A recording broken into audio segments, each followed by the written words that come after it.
am na solo intervention dañuy dem ci Cheikh Yérim Seck Cheikh Yérim dafa mel ni engagement mais tam bëgg na ñëwaat ci l'homme Ousmane Sonko. asalaamaaleykum maa ngi am mbégte lool teew fii te ñaari yëf waral sama teewaay bu njëkk bi mooy Ousmane Sonko dafa am lu ñu bokk mooy université bi ñu jóge bi ci topp mooy ma rafetlu lool xalaat bi mu am di laaj réewum Sénégal taxaw tëju ñaari weer bind ci Sénégal wax xalaat bi ma ko waxee dama ni ko lu ma doon def naa ko bàyyi je suis d'accord à 200% parce que pour man politique nii la war a dem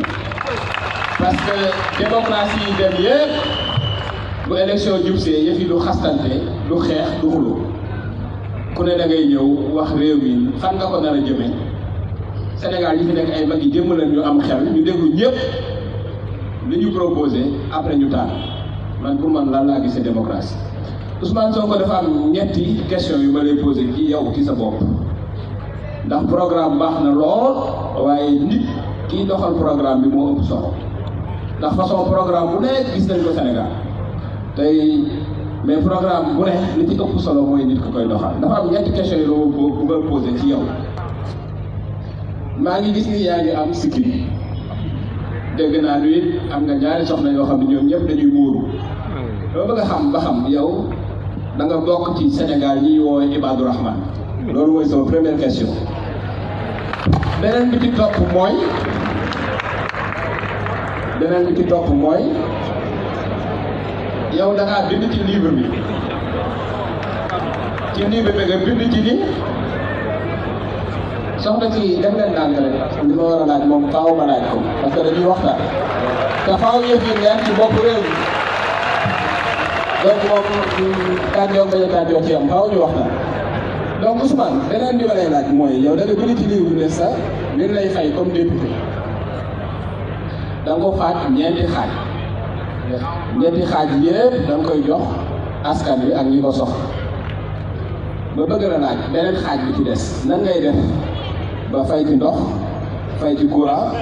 dundal ci sa ñaari soxna dundal ci sa ay doom maanaam xaalis bi ngay dundee fan la jóge parce que man jàpp naa ni benn xaaj bi mënta mat loolu ñetteelu question bi ma lay posé da nga wax dama dégg lu bëree bëri nga naan système bi te bi ma liiree livre bi aussi tout le livre suit une logique binaire yow da ngaa jàpp ni yow ci peuple bi nga bokk jàkkaarloog système bi te ma jàpp ni yow Ousmane Sonko tu es l'incarnation parfaite de l'homme du système c'est-à-dire bu ñuy wax homme système dëgg-dëgg Sénégal mooy yow parce que école bi ñuy formé ñi nga xam ne ñooy bras système ci nga bokk benn deuxièmement nga exercer métier boo xam ne métier waa système bi la pendant 15 ans pare nga nekkaat ci système bi nga député donc nekk ci nguur gi donc man système bi ngay wax mooy ban système parce que man damaa jàpp ni yow bu ñu naan système au Sénégal yow yaay kenn ki ci njëkk question bi ci mujj nag question la boo xam ne nii yow yaa ko bind parce que da nga ni ñi la dàq dañoo yàkkamti waaye bu ñu yàkkamtiwul woon yow bi nga defee 15 ans impôt da nga naroon a dem parce que yaa ko bind waaye est-ce que du loolu moo tax donc nga doon jéebaane ak di tooñ ak di wax li nga doon wax yëpp ñu dàq la maanaam est-ce que da ngaa bëgg a rafetal sa dàq moo tax nga def li nga def loolu mooy question yi nga bëgg a posé ci yow Ousmane Sonko.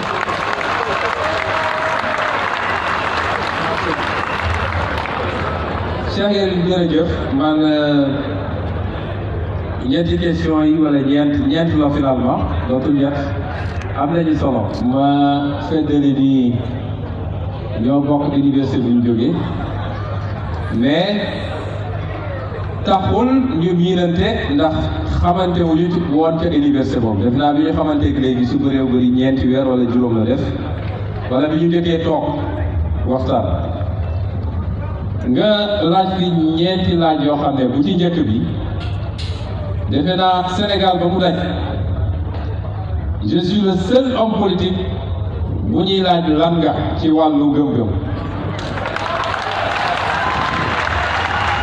Sénégal ba mu daj je suis le seul homme politique Sénégal ba mu daj bañ bu ñuy laaj lan nga ci wàllu gëm-gëm du lu ma gêné nag te dinaa ci tontu mais dama bëgg rek wane ni laaj bi ci boppam mi ngi induire stigmatisation d'une catégorie de Sénégalais loolu mooy premier problème muy Sénégal ku fi am sikkim sa jabar di muuru bokkoo Sénégal nekkoo citoyen te loolu buñ ko appliqué woon moom defe naa du murit du tijaan du xaadir du layen parce que li ñuy wax yépp weesuwul ay mandarga nekk jullit mandarga islam. ma profité ne débat bi ñëw élection bi ñu jëm am na ñoo xam ne tey ñàkk programme ñàkk gis-gis am profil yoo xam ne Sénégalais yi seexlu nañ ko ak ñenn ñoo xam ne parce que système bi dafa tooyal seen ceeb waxuma la de Cheikh Yérim ñooñu ñëpp ñi ngi fexe ba élection yi jëm du doon élection bu ñuy débattre ci programme ak avenir Sénégal waaye élection bu ñuy débattre ci lan mooy murit ak lan mooy xaar rek lan mooy layeen la bu leen ko nangu parce que du loolu mooy enjeu Sénégal bu baaxee baaxal Sénégal yëpp waaye bu bonee bonal Sénégal yëpp tey amul ku amul xeet wala diine wala tarixa boo xam ne amul nit ñi fa bokk dañu ngay souffrir parce que réew mi doxul lay suy war a doon suñu yitte mooy du ñuy def ba Sénégal baax te sénégalais bu ko war a mën a def moo xam athée nga moo xam chrétien nga moo xam jullit nga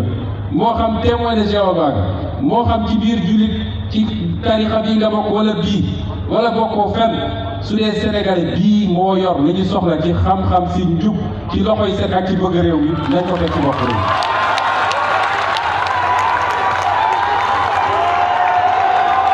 fii réew mi toll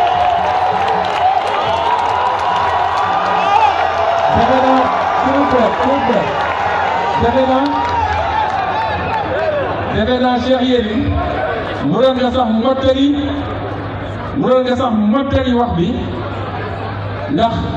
bàyyi nañu benn ndax nee nañu MFDC la bokk tamit mënoon nga ci boole boobu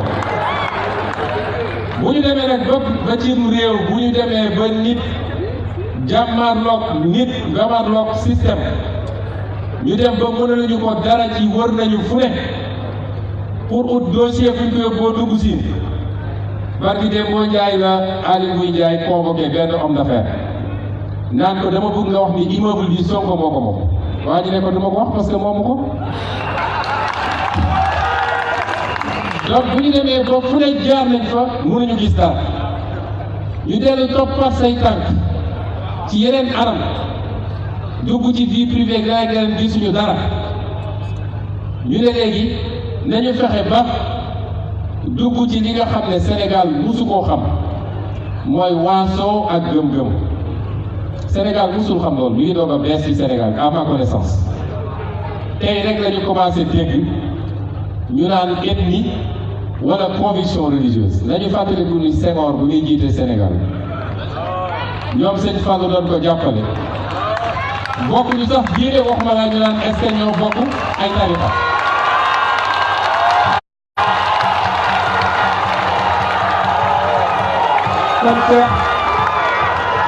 kon Cheikh maa ngi lay gërëm ci question bi mais li may dellu rek mooy samay conviction personnelle kenn tudduma ci franc-maçon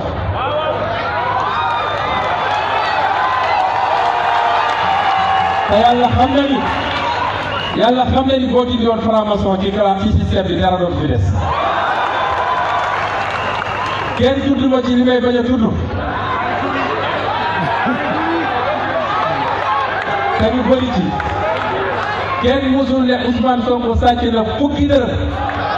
te ma nekkoon ci position boo xam ne mënoon naa jël ay milliards samay moroom a nga ci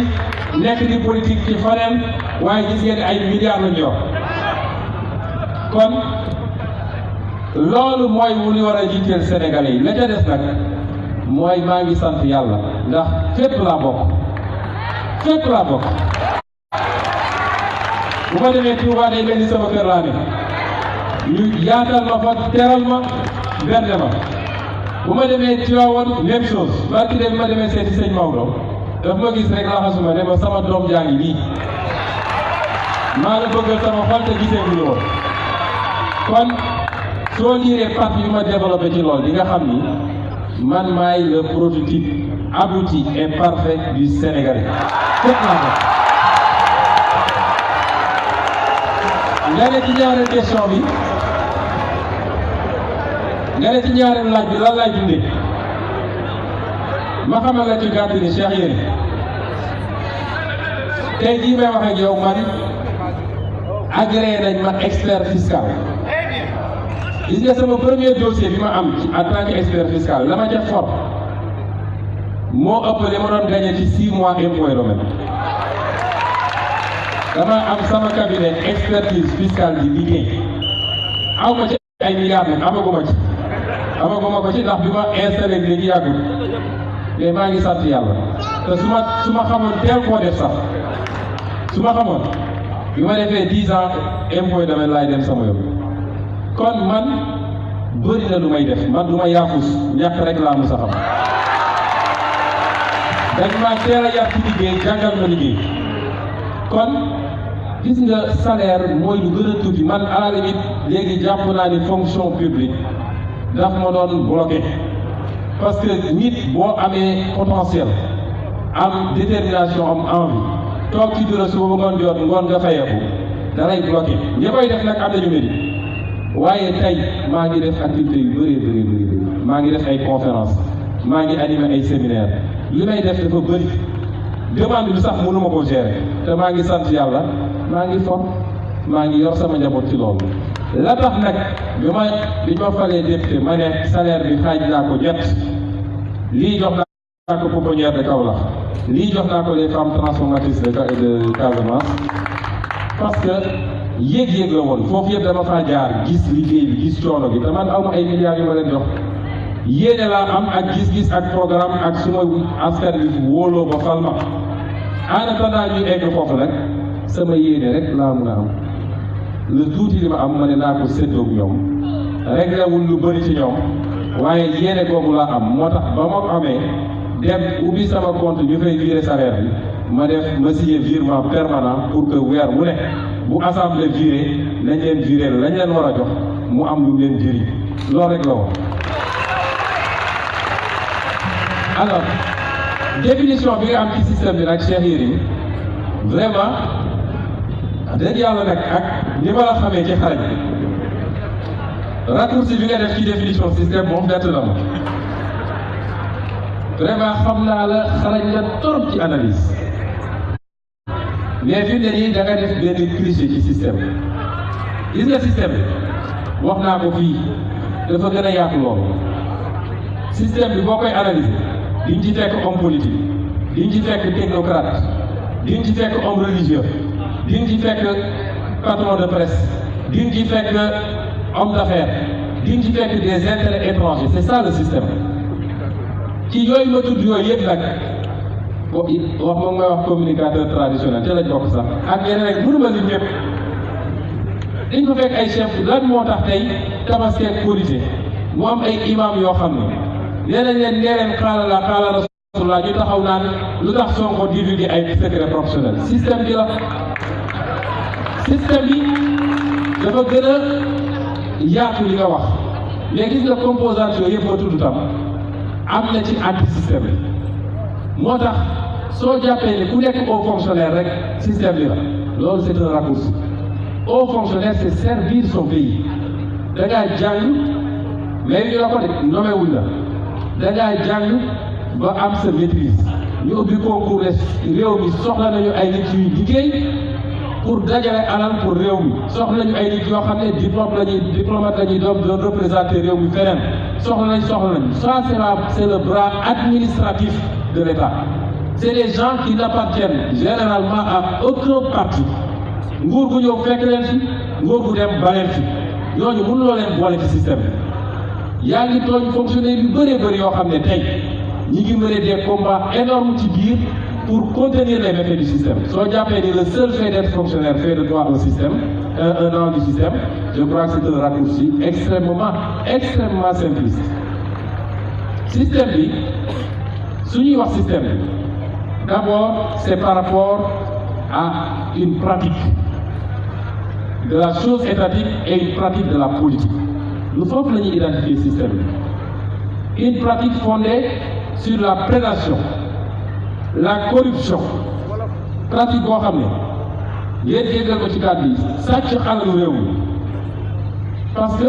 wax naa ko keroog su dee ab ministre wala directeur général moo lubal ñu ne il a détourné bu dee citoyen lambda moo sàcc ab général ñu ne il a volé détourné mooy volé il a volé donc sàcc bi ñu dénk la réew dénk la alal réew mi pour nga defar yoon yi defar andi courant andi ndox jën yi am liggéey yeneen ak yeneen nga jël alal réew mi jaarale ko fu mu warul jaar loolu mooy premier mandarga système bi. ñaareel bi mooy modèle bi ñu taxawal ci système bi nga xam ne tey jëriñ intérêt ñi ci biti le système bi gën a taxawal que jëriñ intérêt réew mi loolu mandarga bu am solo la ci système bi ñu lal ko rek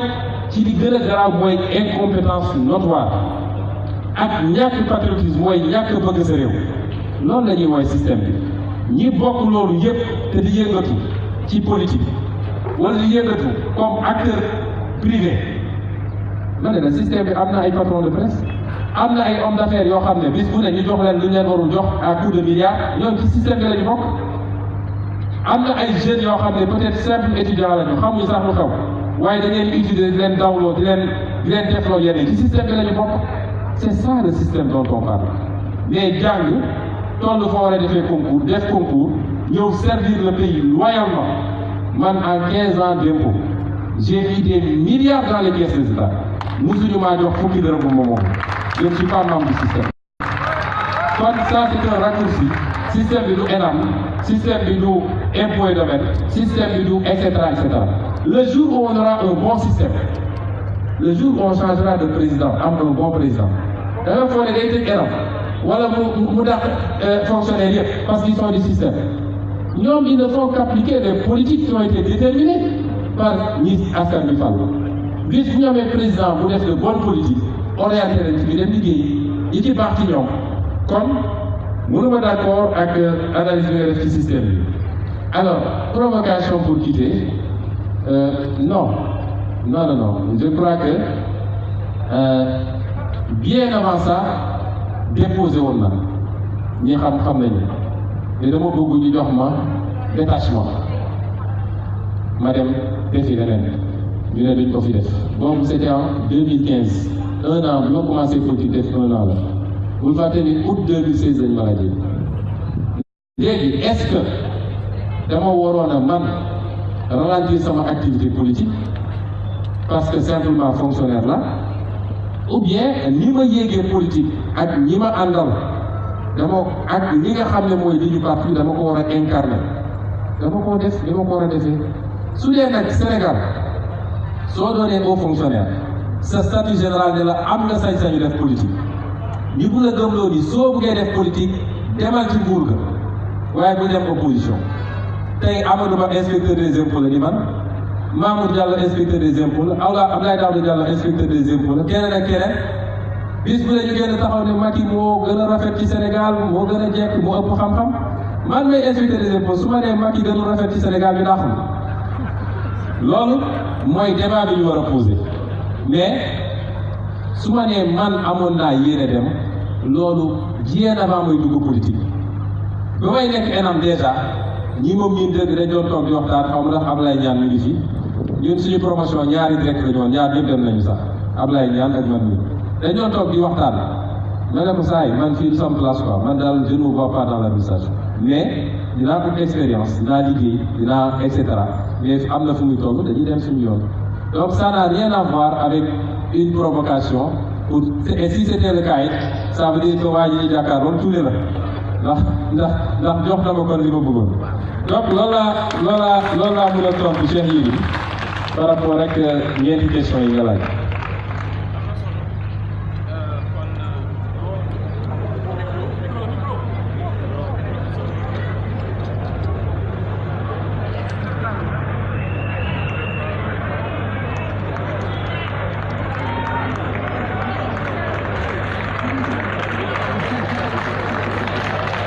après interview.